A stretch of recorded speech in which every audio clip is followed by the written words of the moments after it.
Yeah, well, I first got into metals back in 2008, now it is. Yeah, I was exposed to metals my second semester of undergrad, and it hooked me.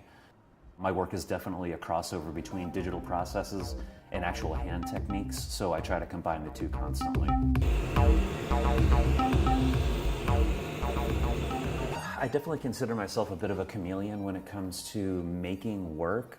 I've worked with nickel and copper and brass for a really long time. So I was doing pretty dark stuff. I was doing brooches that had like bars over the front of them and you could see a face peeking out. I was making a lot of memento mori, which were reminders of death, using bones, using antlers, using organic materials that were reminiscent of death. And at a certain point, I just kind of got tired of it. All this death stuff was just kind of bringing me down. I guess I had to let go of that inner goth that I had from high school. So sent him away. And for the past year and a half, probably, I've been focusing on much brighter colors. I've been doing a lot of 3D printing, and actually, so I'm wearing this right now. This is just kind of playing with materials and colors, and just seeing how it feels on my body, and then how it is when I'm walking around with it all day. I really enjoy the play aspect of it.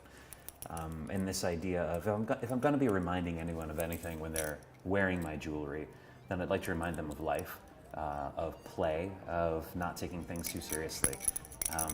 And, you know, death will come at its own time.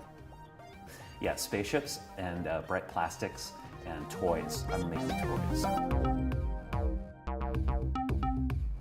What do I like about metals? The versatility of the material.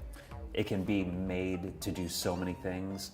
Casting, you can enamel, so you can get beautiful colors of melted glass across the surface of these things. You can make vessels out of them using a hammer. You can make vessels using basic form fabrication techniques.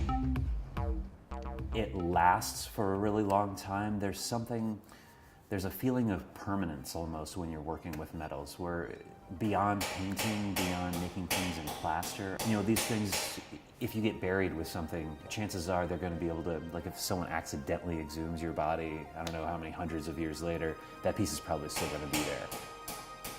If you don't find fame in this life, then maybe when they're researching this ancient American culture from 1,000 years ago, maybe your piece will be on display in the Natural History Museum.